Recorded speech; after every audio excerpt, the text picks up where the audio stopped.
Oke, Assalamualaikum warahmatullahi wabarakatuh. Halo anak-anak sekalian, apa kabarnya hari ini? Semoga kalian selalu dalam keadaan yang sehat walafiat tanpa kekurangan suatu apapun. Dan jangan lupa, dalam kondisi pandemi seperti sekarang, pastikan kalian menggunakan protokol kesehatan ketika berpergian keluar rumah. Oke, untuk pembelajaran jarak jauh kali ini kita akan membahas tentang produksi massal. Eh, apakah kalian tahu apa yang dimaksud dengan produksi massal itu? Atau paling tidak, bisakah kalian memberikan contoh usaha apa yang bisa disebut sebagai produksi massal?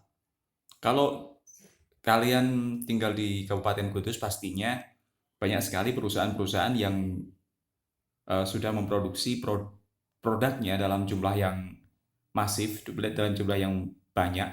Misalnya kalau kita lihat di perusahaan Jarum atau Polytron atau mungkin Pura, perusahaan-perusahaan ini adalah perusahaan-perusahaan termasuk perusahaan yang melakukan kegiatan produksinya dengan menggunakan skema produksi massal. Oke, kompetensi dasar yang akan kita pelajari dalam struktur silabusnya, kita masuk di kompetensi dasar 3.10, yaitu menganalisa perencanaan produksi massal. Dengan keterampilannya, diharapkan nantinya kalian bisa membuat perencanaan produksi massal.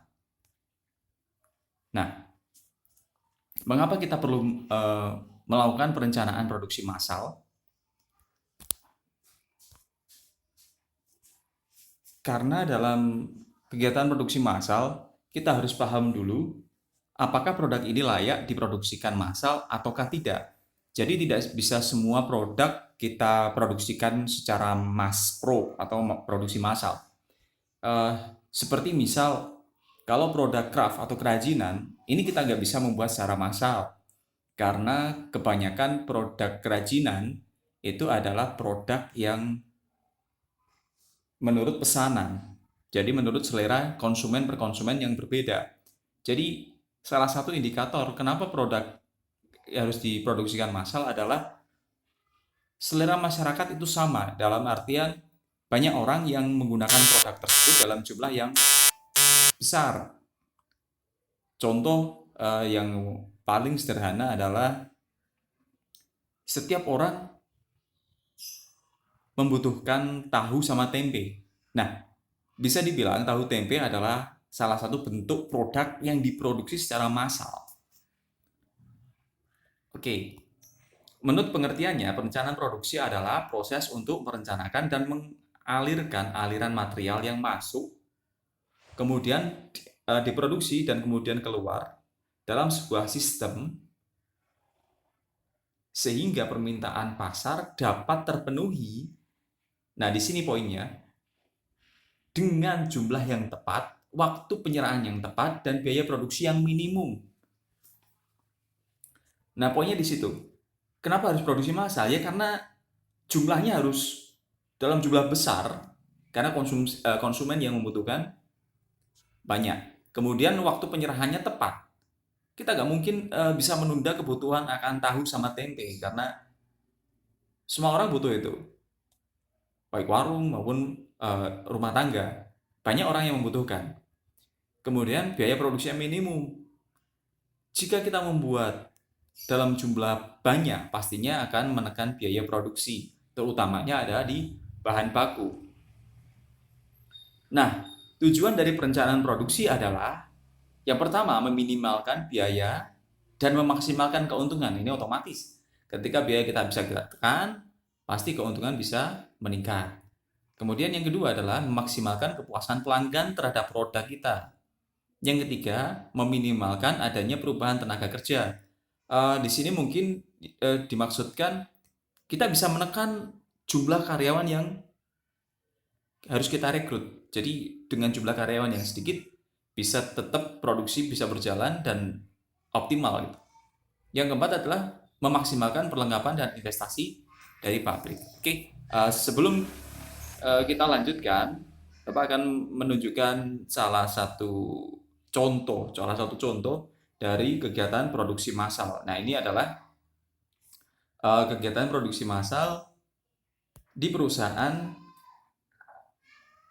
susu Ultra Jaya. Oke. Di sini kita bisa melihat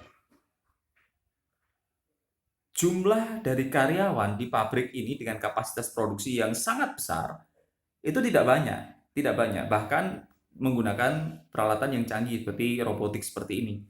Eh, apakah mempengaruhi jumlah produksi antara karyawan dengan jumlah produksinya? Ternyata tidak, karena di sini menggunakan skema produksi massal. Menggunakan produksi massal artinya kita melibatkan peralatan-peralatan yang canggih atau machining yang sudah terintegrasi dengan otomasi industri. Nah, kembali lagi ke PowerPoint. Di sini yang poin C meminimalkan adanya perubahan tenaga kerja dan memaksimalkan perlengkapan dan investasi pabrik. Nah, tadi ketika kita ingin meminimalkan adanya perubahan tenaga kerja, maka tenaga kerja ini harus kita konversikan atau kita alihkan dengan investasi dalam peralatan. Oke, kemudian faktor-faktor yang mempengaruhi kesuksesan kegiatan produksi massal yaitu yang pertama adalah kemampuan mengidentifikasi kebutuhan pelanggan. Nah, di sini kita harus paham betul produksi massal itu produk yang harus dibuat adalah dalam jumlah yang banyak. Jadi kita harus memastikan bahwa konsumen itu jumlahnya juga sesuai. Jangan sampai kita memproduksi massal tapi konsumennya ternyata sedikit. Nah, ini akhirnya bisa berakibat pada kerugian. Yang kedua, secara cepat menciptakan produk yang dapat memenuhi kebutuhan tersebut dengan biaya minimal. Nah, di sini dengan banyaknya produk yang dibuat atau dalam skala produksi massal, otomatis biaya bisa kita tekan. Nah, menurut Sukaria Simulingga, ruang lingkup perencanaan produksi massal ada 5 bagian, 5 chapter. Yang pertama itu mempersiapkan perencanaan produksi, yang kedua membuat jadwal penyelesaian suatu produk, yang ketiga merencanakan produksi dengan pengadaan komponen yang dibutuhkan, kemudian yang keempat menjadwalkan proses operasi setiap order, yang terakhir adalah menyiapkan jadwal penyelesaian order. Jenis-jenis perencanaan produksi. Perencanaan produksi ada ada tiga jenis, 3 kelompok. Yang pertama adalah perencanaan jangka panjang, perencanaan jangka menengah, dan jangka pendek. Yang terakhir, perencanaan jangka panjang itu 1-5 tahun mendatang, menengah 2-3 tahun, kemudian jangka pendeknya 1 tahun. Nah, faktor-faktor yang mempengaruhi perencanaan produksi, yang pertama adalah faktor internal. Kalau kita mau merencanakan sebuah produksi, kita harus paham dulu kapasitas mesin kita, peralatan kita, tenaga kerja kita, kemampuan pengadaan bahan baku misalnya. Kita harus paham dulu kalau misalnya karakteristiknya oke, ya bisa kita pastikan bisa menggunakan alur jangka panjang, misalnya terutama ketersediaan bahan baku. Ini ada beberapa perusahaan yang bahan bakunya tergantung dari musim. Nah, ini yang harus dipahami dulu. Kalau misalnya perusahaan-perusahaan itu bahan bakunya tergantung dari musim, misal perusahaan keripik singkong. Nah, di sini ada musim tanam dan musim panen. Jadi harus dipastikan dulu, bisa nggak kita buat dalam termin 5 tahun atau jangka panjang? Ataukah dia harus menengah, ataukah malah jangka pendek? Kemudian ada juga faktor eksternal. Nah, ini faktor yang meliputi kebijakan pemerintah, inflasi, maupun bencana alam. Nah, ini yang kadang-kadang tidak bisa dikendalikan oleh perusahaan. Kemudian tahapan-tahapan perencanaan produksi massal ada tahapan prototipe, penciptaan prototipe produk, kemudian testing, Ini dari prototipe itu kita uji, kita tes, kita coba. Kemudian setelah coba, kita coba desain, ada desain akhirnya seperti apa, kemasannya, tampilannya, baru terakhir adalah implementasi. Jika dalam tahap 1, 2, 3 itu ada kegagalan, maka kita harus mengulang lagi dari ke tahap di atasnya. Misal gini, di desain akhir, perusahaan mau membuat desain akhir, tapi proses testingnya ini ternyata gagal, maka proses testing harus diulang lagi sampai oke, baru menuju ke tahap desain. Nah, itu gambaran dari perencanaan proses produksi massal.